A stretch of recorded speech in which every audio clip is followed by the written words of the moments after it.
Ya, ya, saya sih melihat itu apa ya, kalau bahasa kita kami ini guyonan lah ya. Kalau memang iya, ya silakan dibuktikan kan begitu ya. Kalau dia punya gunung kan ada izinnya mas. Gunung itu bukan punya pribadi mas.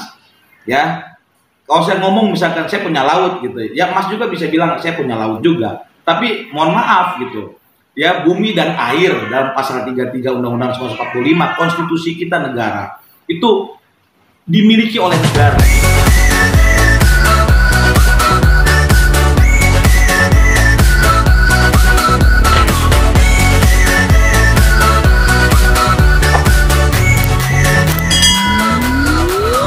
Tentunya kan ini kembali internal ya, pengurus organisasi advokat ini kan biasanya mas, di dalam organisasi itu ada grupnya.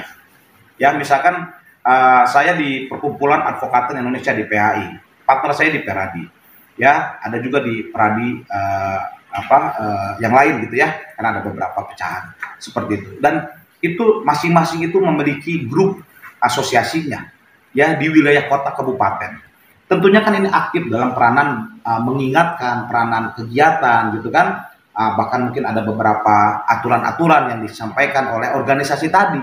Ya, ini seharusnya organisasi dapat organisasi profesi advokat ini dapat memastikan anggota itu mengikuti gitu loh kode etik, mengingatkan kode etik yang ada, ya menjaga kemuliaan dan kehormatan sebagai profesi advokat. Ini peranan besar untuk organisasi agar bisa memastikan anggotanya ini tetap sesuai dengan aturan yang ada mas. Ya, ini kan seleksi alam juga gitu loh. Organisasi juga kan banyak anggotanya.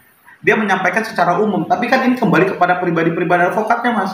Ya, apakah dia melaksanakan, apakah tidak, itu kembali. Dan konsekuensinya ya kalau dia apa ya, gaya-gayanya preman gitu, gaya-gaya tidak baik, ya tentunya kan pilihan masyarakat untuk tidak menggunakan jasanya gitu loh. Ini kembali kepada pribadi-pribadinya. Semakin dia bermutu, semakin dia bijak, semakin dia baji, dia memastikan portofolio seorang advokatnya itu adalah apa, contoh ya, 100 perkara menang semua, ya pidana dan perdata misalkan, dan itu murni adalah strategi seorang advokat dalam memastikan pembuktian si kliennya gitu. Maka ini kan portofolio yang hebat.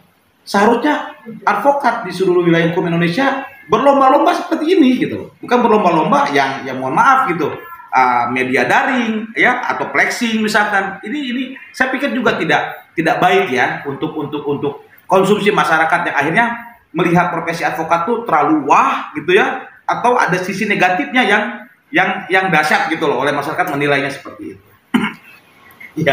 Ya, saya sih melihat itu apa ya, kalau bahasa kita kami ini guyonan lah ya. Kalau memang iya, ya silakan dibuktikan kan begitu ya. Kalau dia punya gunung kan ada izinnya mas. Gunung itu bukan punya pribadi mas.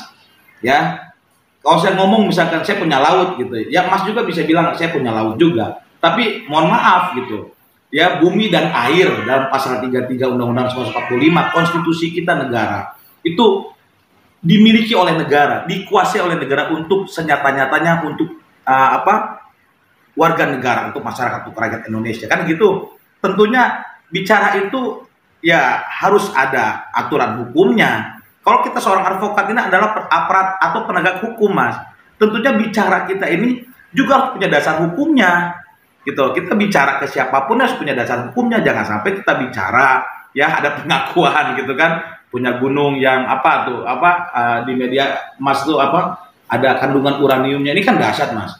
Ya, ini kan ada izinnya. Dari mana? Dari Kementerian ISDM kan gitu ya. Kemudian apakah betul tata ruang wilayah itu untuk pemukiman kah, untuk pertambangan kah? Kan begitu. Ini ada izinnya mas. Ya, punya gunung ya harus ada izinnya. Nggak boleh centang perentang itu punya hak pribadi yang akhirnya itu menjadi menjadi pembenaran atau pembelaan diri pribadi, dan itu tidak boleh lah. Menurut saya tidak perlu terlalu dibesar-besarkan lah menurut saya.